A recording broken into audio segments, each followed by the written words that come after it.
大家好，我係曉怡啊，向大西北人士宣布極大嘅好消息，冇美食站嘅屯門而家 pop up， 成日都俾人批評有等於冇。佢哋接納咗各方人士嘅意見，終於都開美食站啦。對於好似我呢啲成日專登出荃灣而家食嘢嘅屯門之友，簡直係福音啊！所以我專登趕喺開幕之前嚟第一手直擊。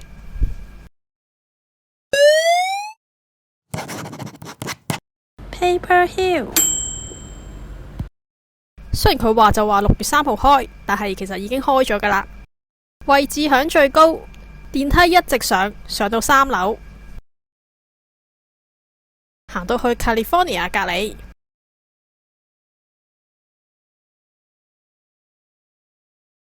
睇下有啲咩食先。暫時見到呢，佢都係得7樣嘢嘅啫，有熱狗啦9蚊，蔬菜薯餅9蚊，瑞典肉卷13蚊5粒，香辣雞腿16蚊3件，煙燻蜜糖腸16蚊3件，仲有冇喺呢度 show 出嚟嘅榴蓮千層撻19個9，同埋雪糕啊！架雪糕機呢就喺呢度，依家係做緊榴蓮味嘅，已經聞到好大陣味啦，好香啊！可能係啱啱開啦，食物款暫時有限，遲啲應該會陸續加多啲新款嘅。呢度係買嘢食嘅點餐機啦，呢度係取餐位置，裏邊係出餐嘅，仲有個位可以俾人納食，不過地方就比較細啦。我都好懷疑人多起上嚟，佢夠唔夠消化人流呢？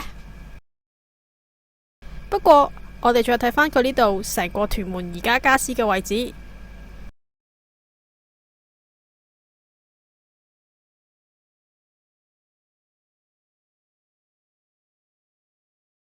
相比返個美食站，其實已經係算大㗎喇。我個人覺得屯門而家嘅位置響正市中心超級方便，特別啱晒啲學生放學、補習、食晏嚟醫肚。